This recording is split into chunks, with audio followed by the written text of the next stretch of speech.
Bienvenidos, exploradores de mitos, a Historia de Dioses y Héroes. Hoy, nos sumergiremos en las brumas del tiempo, en la antigua China, para desenterrar la historia de una deidad que desafía toda lógica convencional. Olviden por un momento a los dioses guerreros sedientos de batallas o a los soberanos celestiales que exigen obediencia. Hoy hablamos de compasión encarnada, de un ser tan infinitamente bondadoso que tomó una decisión que sacudió los mismos cimientos del cielo y la tierra. ¿Qué harías si tuvieras las puertas del paraíso abiertas de par en par, solo para ti, y decidieras dar la espalda? Quédense conmigo, porque la historia de Kuan Yin, la diosa de la misericordia, es mucho más que una leyenda, es un testamento al poder del amor incondicional. Kuan Yin, o Guan Yin, como se la conoce en mandarín, significa aquella que escucha los lamentos del mundo. Su figura es venerada por millones, no solo en China, sino en todo el este asiático y más allá. Pero, ¿quién es realmente esta diosa cuya estatua adorna templos y hogares, prometiendo consuelo y protección? ¿Es simplemente una deidad amable? ¿O es mucho más que eso? Su historia está tejida con hilos de sacrificio, transformación y una empatía tan profunda que es casi inconcebible. Pero aquí viene el primer giro sorprendente. ¿Sabían que esta figura, hoy universalmente femenina y epítome de la gracia maternal, tiene raíces en una deidad masculina de la India? Así es.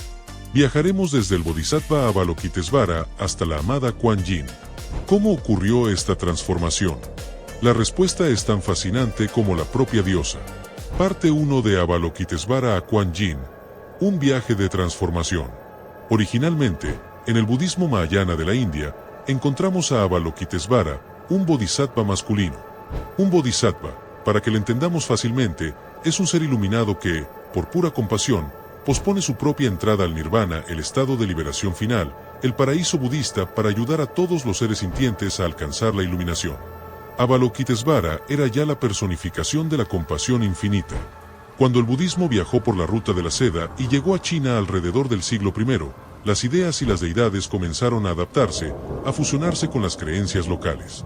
China ya tenía un rico panteón de diosas asociadas con la maternidad, la compasión y la protección, como Nuba o la Reina Madre de Occidente. Y aquí, la figura de Avalokitesvara comenzó una metamorfosis asombrosa. Poco a poco, con el paso del tiempo, especialmente a partir de la dinastía Tang, empezó a ser representado con rasgos más suaves, y finalmente, como una figura femenina. ¿Por qué? Algunos eruditos sugieren que la cualidad de la compasión se asociaba más naturalmente con lo femenino en la cultura china. Otros, que la necesidad de una figura maternal divina era fuerte. Kuan Yin llenó ese vacío, convirtiéndose en una madre celestial para todos, accesible, gentil, siempre dispuesta a escuchar. No fue un cambio impuesto, sino una evolución orgánica, impulsada por la devoción popular. La gente necesitaba a la diosa Kuan Yin. Pero más allá de esta fascinante transición de género, hay una leyenda que captura el corazón mismo de Kuan Yin, una historia que la define y la eleva, la leyenda de la reencarnación de la diosa Kuan Yin en la princesa Miao San. ¿Están listos para conocer a la mujer que se convirtió en diosa a través del sufrimiento y el sacrificio extremo? Imaginen un reino en la antigua China, gobernado por un rey severo y ambicioso, el rey Miao Zong. Este rey tenía 3 hijas. Las 2 mayores eran obedientes, casándose con los príncipes que su padre eligió para ellas, asegurando alianzas y poder. Pero la tercera, la princesa Miao San, era diferente. Desde muy joven, mostró una profunda inclinación espiritual. Mientras sus hermanas disfrutaban de los lujos de palacio, Miao San prefería la meditación, el estudio de los textos sagrados y practicar la bondad con todos los seres. Cuando llegó el momento de que Miao San se casara, el rey le presentó un pretendiente rico y poderoso. Pero Miao San se negó. Su único deseo era retirarse a un monasterio y dedicar su vida al camino espiritual para aliviar el sufrimiento del mundo. Pueden imaginar la furia del rey. Una princesa desafiando su autoridad. Esto era inaudito. Trató de persuadirla, luego la amenazó. Pero Miao San se mantuvo firme. Su corazón estaba puesto en un propósito más elevado. El rey, cegado por la ira, tomó una decisión terrible. ¿Creen que la encerró en una torre? Peor. Permitió que fuera al monasterio, pero con una condición secreta que pondría a prueba los límites de la resistencia humana. El rey ordenó secretamente a las monjas que le dieran a Miao San las tareas más duras y humillantes: cargar agua pesada, cortar leña, trabajar día y noche sin descanso, con la esperanza de que se rindiera y aceptara el matrimonio. Pero, para asombro de todos, los animales del bosque venían a ayudarla. Los pájaros recogían leña, los tigres labraban la tierra. Su bondad atraía milagros. Viendo que su plan fracasaba, la ira del rey se desbordó, por lo que ordenó quemar el monasterio con Miao San y las monjas dentro. Mientras las llamas devoraban el sagrado lugar, Miao San, con una calma sobrenatural, se pinchó la lengua con una aguja de bambú y escupió sangre hacia el cielo. Milagrosamente, nubes oscuras se formaron y una lluvia torrencial apagó el fuego, salvando a todas. ¿Creen que esto ablandó el corazón del rey? Pues no. Al contrario, su orgullo estaba herido. Consideró a su hija una bruja, una amenaza. Y entonces, tomó la decisión más cruel de todas, ordenó la ejecución de Miao San. Pero cuando el verdugo intentó decapitarla, su espada se rompió en 1000 pedazos. Las lanzas se doblaban antes de tocarla. Era como si el cielo mismo la protegiera. Finalmente, el rey, en un arrebato de desesperación, ordenó que la estrangularan con una faja de seda. Y así, aparentemente, la vida de la princesa Miao San llegó a su fin. Pero, ¿es este realmente el final para alguien destinado a la divinidad? Ni mucho menos. Su espíritu, puro y compasivo, no fue al olvido. Fue llevado, según cuenta la leyenda, al mismísimo inframundo, al Diyu. Lo que encontró allí fue un reino de tormento y desesperación. Pero en lugar de horrorizarse, Miao San sintió una compasión infinita por las almas sufrientes. Comenzó a recitar sutras, a emanar su bondad, y su presencia transformó el infierno. Las flores de loto brotaron, la música celestial llenó el aire, y los tormentos cesaron. El rey del inframundo, Yama, temiendo que su reino fuera completamente desmantelado por esta santa presencia, la devolvió al mundo de los vivos. Sí, aunque parezca increíble, Miao San fue transportada a la isla de Putosan, un lugar sagrado que se convertiría en el principal centro de adoración a Kuan Yin. Allí, meditó durante 9 años, alcanzando la iluminación y convirtiéndose en un bodhisattva. Y si te está gustando esta historia, no olvides darle me gusta y suscribirte, eso nos ayuda mucho. Continuamos. Parte 2. El sacrificio supremo y la transformación final. Mientras tanto, el rey Miao Zong, su padre, cayó gravemente enfermo. Ningún médico podía curarlo. Sufría una agonía terrible, una enfermedad kármica, fruto de sus crueles acciones. Cuando todos los remedios fallaron, un monje misterioso apareció y le dijo que la única cura requería un ingrediente imposible: los ojos y los brazos de una persona que nunca hubiera sentido ira. ¿Quién podría ser esa persona? Desesperado, el rey envió mensajeros por todo el reino. Y llegaron a oídos de la ermitaña que vivía en la lejana isla de Putosan. Era, por supuesto, su hija Miao San, la reencarnación de la diosa Kuan Yin. Al enterarse del sufrimiento de su padre, el mismo que había intentado matarla repetidamente, Kuan Yin no dudó. Sin una pizca de rencor, se arrancó los ojos y se cortó los brazos para que pudieran ser usados en la medicina para sanar a su padre. Cuando el rey tomó la medicina y se curó, preguntó quién había hecho tan increíble sacrificio. Al descubrir que era su propia hija, a quien había tratado con tanta crueldad, se derrumbó en lágrimas de arrepentimiento. Corrió a la isla de Putosan, postrándose ante ella, implorando perdón.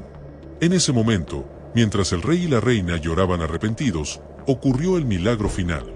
Kuan Yin se manifestó en su forma divina completa, con 1000 brazos para ayudar a todos los que sufren y 1000 ojos para ver todas sus necesidades. Los brazos y ojos que sacrificó le fueron restaurados, multiplicados, simbolizando su capacidad ilimitada para percibir y aliviar el dolor del mundo. Esta historia es poderosa, ¿verdad? Pero, ¿qué significan todos esos símbolos que vemos en las estatuas de Kuan Yin? El jarrón, la rama de sauce, los 1000 brazos. Cada uno cuenta una parte de su infinita compasión. La Kuan Yin que veneramos hoy está llena de simbolismo profundo. El jarrón de agua pura, o néctar divino, contiene el néctar de la compasión, la sabiduría y la sanación. Ella lo vierte sobre el mundo para purificar, bendecir y aliviar el sufrimiento. La rama de sauce. El sauce es flexible y puede doblarse sin romperse, simbolizando la capacidad de Kuan Yin para adaptarse y responder a las necesidades de todos. También se asocia con la curación y la protección contra los malos espíritus. Los 1000 brazos y 1000 ojos, como vimos en la leyenda de Miao San, representan su omnipotencia para alcanzar y ayudar a innumerables seres en todas las direcciones y su omnisciencia para percibir sus sufrimientos. A menudo, Cada palma tiene un ojo, mostrando que su ayuda es sabia y bien dirigida. De pie sobre un loto. El loto crece en el barro pero florece inmaculado sobre el agua, simbolizando la pureza, la iluminación y el trascender el mundo material. Acompañada por un niño o dragón, a veces se la representa con niños, ya que es patrona de las madres y de aquellos que desean tener hijos. El dragón, símbolo de sabiduría, poder y protección, a menudo la acompaña, mostrando su dominio sobre las fuerzas de la naturaleza. La diosa Kuan Yin es invocada en momentos de peligro, enfermedad, desesperación. Es la protectora de los viajeros, los marineros, las mujeres y los niños. Su mantra Om Mani Padme Hum, aunque asociado más directamente con Avalokitesvara, es usado por devotos de Kuan Yin, resuena en templos y hogares, buscando su bendición. La historia de Kuan Yin no es solo un cuento antiguo. Es un recordatorio constante de que la compasión no es debilidad, sino la fuerza más poderosa del universo. Su decisión de renunciar al nirvana hasta que todos los seres sean liberados es el acto de altruismo definitivo. Nos enseña que incluso frente a la crueldad y el sufrimiento extremo, la bondad puede prevalecer y transformar. Ella es una diosa que no juzga, no castiga. Simplemente escucha, comprende y ayuda. En China, templos consagrados a Kuan Yin abundan en montañas y costas. Su fiesta principal, el 19 del segundo mes lunar, reúne a miles en procesiones llenas de luces y cantos, quienes celebran a la diosa. En Japón se la conoce como la diosa Kannon, en Corea, como la diosa Gwaneum. Incluso en Occidente, hoy muchos recitan su mantra, sin duda uno de los más conocidos del mundo, Om Mani Padme Hum. La diosa Kuan Yin trasciende religiones. Está en el arte, la moda, hasta en memes. ¿Por qué? Porque en un mundo lleno de caos, su mensaje es universal: el amor vence al odio. En un mundo a menudo desgarrado por el conflicto y el egoísmo, la figura de la diosa Kuan Yin brilla como un faro de esperanza, un ideal al que aspirar. Su historia nos invita a cultivar la empatía en nuestras propias vidas, a escuchar los lamentos del mundo que nos rodea y a extender una mano amiga siempre que podamos. Y así, la leyenda de Kuan Yin, la diosa de la misericordia, sigue viva, tocando corazones y ofreciendo consuelo a través de los siglos. La diosa Kuan Yin nos recuerda que la verdadera fuerza nace de la empatía y el deseo genuino de ayudar. Sea cual sea tu tormenta, puedes encontrar consuelo en su ejemplo y transformar tu realidad con pequeños actos de bondad. ¿Qué te ha parecido esta increíble historia de sacrificio y compasión? ¿Conocías la leyenda de la princesa Miao San? Déjame tus impresiones en los comentarios. Me encantaría leerlas. Si esta travesía por la mitología te ha inspirado y quieres seguir descubriendo las historias más fascinantes de dioses y héroes de todas las culturas, asegúrate de suscribirte al canal Historia de Dioses y Héroes y activa la campanita para no perderte ninguna de nuestras futuras exploraciones. Dale like a este video si te ha gustado, nos ayuda muchísimo a seguir creando contenido como este. Soy vuestro narrador, y ha sido un honor compartir este viaje con ustedes. Y también te recomiendo este video de quién es el dios hindú Vishnu y sus avatares. Nos vemos en el próximo video, amigos.